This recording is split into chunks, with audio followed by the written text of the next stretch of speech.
Hi, I'm Prahalad. I currently work on a client engagement to help them build their application using the WaveMaker tool. Along with that, I also work with the Academy to help them revamp the courses that we use for training new developers on our platform and also get involved with the product as well to help refine the features and make it even more simpler for developers to use.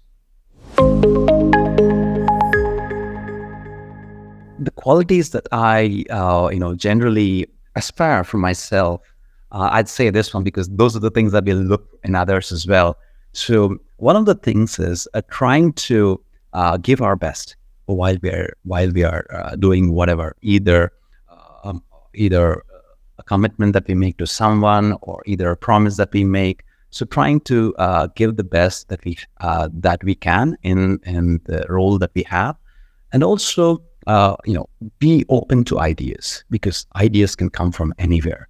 One of the most important thing for a technology company is to embrace these ideas, and also in some cases we might be feeling that, hey, you know what, I didn't think about it, or the idea might come from someone who you never expect them to give an idea. So embrace these ideas, and also work in a collaborative manner, because what happens is an idea from an individual isn't good enough. If someone contributes to that, that idea can get better and better. So thereby, as you snowball the idea down, it could become something really huge. So that's what I wish for myself and look from other team members as well.